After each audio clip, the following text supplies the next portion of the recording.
El deseado de todas las gentes. Capítulo 36. El toque de la fe.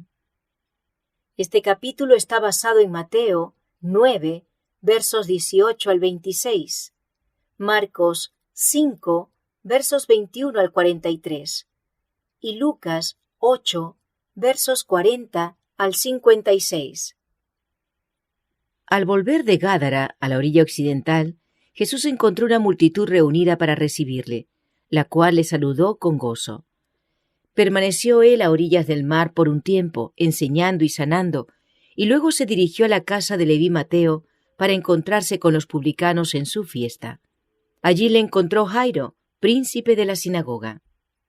Este anciano de los judíos vino a Jesús con gran angustia y se arrojó a sus pies exclamando: «Mi hija está a la muerte. Ven, y pondrás las manos sobre ella para que sea salva, y vivirá». Jesús se encaminó inmediatamente con el príncipe hacia su casa. Aunque los discípulos habían visto tantas de sus obras de misericordia, se sorprendieron al verle acceder a la súplica del altivo rabino. Sin embargo, acompañaron a su maestro, y la gente lo siguió, ávida y llena de expectación. La casa del príncipe no quedaba muy lejos, pero Jesús y sus compañeros avanzaban lentamente, porque la muchedumbre le apretujaba de todos lados. La dilación impacientaba al ansioso padre, pero Jesús, compadeciéndose de la gente, se detenía de vez en cuando para aliviar a algún doliente o consolar a algún corazón acongojado. Mientras estaban todavía en camino, un mensajero se abrió paso a través de la multitud, trayendo a Jairo la noticia de que su hija había muerto, y era inútil molestar ya al maestro. Mas el oído de Jesús distinguió las palabras. «No temas», dijo, «cree solamente y serás salva». Jairo se acercó aún más al Salvador y juntos se apresuraron a llegar a la casa del príncipe. Ya las planilleras y los flautistas pagados estaban allí, llenando el aire con su clamor. La presencia de la muchedumbre y el tumulto contrariaban el espíritu de Jesús. Trató de acallarlos diciendo: «¿Por qué alborotáis y lloráis? La muchacha no está muerta, mas duerme». Ellos se indignaron al oír las palabras del forastero. Habían visto a la niña en las garras de la muerte y se burlaron de él. Después de exigir que todos abandonasen la casa, Jesús tomó al padre y a la madre de la niña, y a Pedro, Santiago y Juan, y juntos entraron en la cámara mortuoria. Jesús se acercó a la cama, y tomando la mano de la niña en la suya, pronunció suavemente en el idioma familiar del hogar las palabras: «Muchacha, a ti te digo, levántate». Instantáneamente, un temblor pasó por el cuerpo inconsciente. El pulso de la vida volvió a latir, los labios se entreabrieron con una sonrisa. Los ojos se abrieron como si ella despertase del sueño, y la niña miró con asombro al grupo que la rodeaba. Se levantó, y sus padres la estrecharon en sus brazos llorando de alegría. Mientras se dirigía a la casa del príncipe, Jesús había encontrado en la muchedumbre una pobre mujer que durante 12 años había estado sufriendo de una enfermedad que hacía de su vida una carga. Había gastado todos sus recursos en médicos y remedios, con el único resultado de ser declarada incurable. Pero sus esperanzas revivieron cuando oyó hablar de las curaciones de Jesús. Estaba segura de que si podía tan solo ir a él, sería sanada. Con debilidad y sufrimiento, vino a la orilla del mar donde estaba enseñando Jesús y trató de atravesar la multitud, pero en vano. Luego le siguió desde la casa de Leví Mateo, pero tampoco pudo acercársele. Había empezado a desesperarse, cuando mientras él se abría paso por entre la multitud, llegó cerca de donde ella se encontraba. Había llegado su áurea oportunidad. Se hallaba en presencia del gran médico, pero entre la confusión no podía hablarle, ni lograr más que vislumbrar de paso su figura. Con temor de perder su única oportunidad de alivio, se adelantó con esfuerzo diciéndose: «Si tocare tan solamente su vestido, seré salva». Y mientras él pasaba, ella extendió la mano y alcanzó a tocar apenas el borde de su manto. Pero en aquel momento supo que había quedado sana. En aquel toque se concentró la fe de su vida, e instantáneamente su dolor y debilidad fueron reemplazados por el vigor de la perfecta salud. Con corazón agradecido, trató entonces de retirarse de la muchedumbre, pero de repente Jesús se detuvo y la gente también hizo alto. Jesús se dio vuelta y mirando en derredor, preguntó con una voz que se oía distintamente por encima de la confusión de la multitud: ¿Quién es el que me ha tocado? La gente contestó esta pregunta con una mirada de asombro. Como se le codeaba de todos lados y se le empujaba rudamente de aquí para allá, parecía una pregunta extraña. Pedro, siempre listo para hablar, dijo: «Maestro, la compañía te aprieta y oprime y dices, ¿quién es el que me ha tocado?» Jesús contestó: «Me ha tocado alguien, porque yo he conocido que ha salido virtud de mí». El Salvador podía distinguir el toque de la fe del contacto casual de la muchedumbre desprevenida. Una confianza tal no debía pasar sin comentario. Él quería dirigir a la humilde mujer palabras de consuelo que fuesen para ella un manantial de gozo, palabras que fuesen una bendición para sus discípulos hasta el fin del tiempo.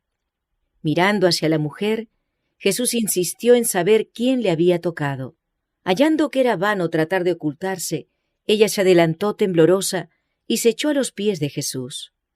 Con lágrimas de agradecimiento, relató la historia de sus sufrimientos y cómo había hallado alivio. Jesús le dijo amablemente: «Hija, tu fe te ha salvado. Ve en paz». Él no dio oportunidad a que la superstición proclamase que había una virtud sanadora en el mero acto de tocar sus vestidos. No era mediante el contacto exterior con él, sino por medio de la fe que se aferraba a su poder divino, como se había realizado la curación. La muchedumbre maravillada que se agolpaba en derredor de Cristo no sentía la manifestación del poder vital, pero cuando la mujer enferma extendió la mano para tocarle, creyendo que sería sanada, sintió la virtud sanadora. Así es también en las cosas espirituales. El hablar de religión de una manera casual, el orar sin hambre del alma ni fe viviente, no vale nada. Una fe nominal en Cristo, que le acepta simplemente como Salvador del mundo, no puede traer sanidad al alma. La fe salvadora no es un mero asentimiento intelectual a la verdad. El que aguarda hasta tener un conocimiento completo antes de querer ejercer fe, no puede recibir bendición de Dios. No es suficiente creer acerca de Cristo, debemos creer en Él. La única fe que nos beneficiará es la que le acepta a Él como Salvador personal, que nos pone en posesión de sus méritos. Muchos estiman que la fe es una opinión. La fe salvadora es una transacción por la cual los que reciben a Cristo se unen con Dios mediante un pacto. La fe genuina es vida.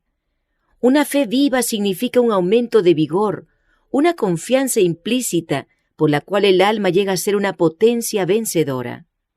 Después de sanar a la mujer, Jesús deseó que ella reconociese la bendición recibida. Los dones del Evangelio no se obtienen a hurtadillas ni se disfrutan en secreto. Así también el Señor nos invita a confesar su bondad. Vosotros pues sois mis testigos, dice Jehová, que yo soy Dios. Nuestra confesión de su fidelidad es el factor escogido por el cielo para revelar a Cristo al mundo.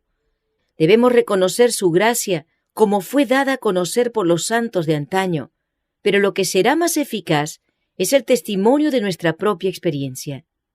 Somos testigos de Dios mientras revelamos en nosotros mismos la obra de un poder divino. Cada persona tiene una vida distinta de todas las demás y una experiencia que difiere esencialmente de la suya.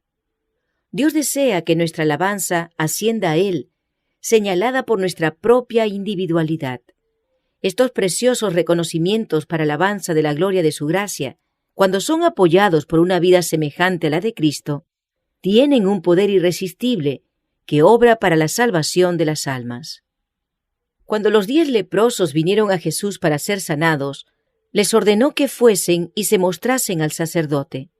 En el camino quedaron limpios, pero uno solo volvió para darle gloria.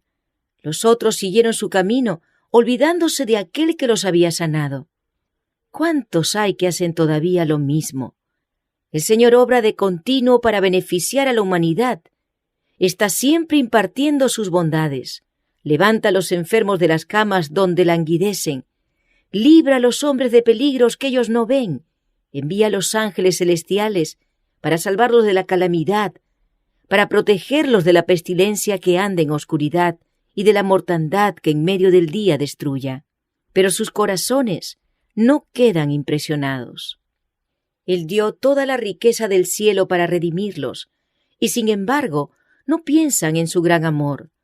Por su ingratitud cierran su corazón a la gracia de Dios. Como el brezo del desierto, no saben cuándo viene el bien, y sus almas habitan en los lugares yermos. Para nuestro propio beneficio, debemos refrescar en nuestra mente todo don de Dios. Así se fortalece la fe para pedir y recibir siempre más. Hay para nosotros mayor estímulo en la menor bendición que recibimos de Dios que en todos los relatos que podemos leer de la fe y experiencia ajenas. El alma que responda a la gracia de Dios será como un jardín regado.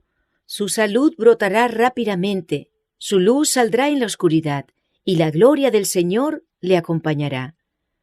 Recordemos, pues, la bondad del Señor y la multitud de sus tiernas misericordias. Como el pueblo de Israel, levantemos nuestras piedras de testimonio e inscribamos sobre ellas la preciosa historia de lo que Dios ha hecho por nosotros.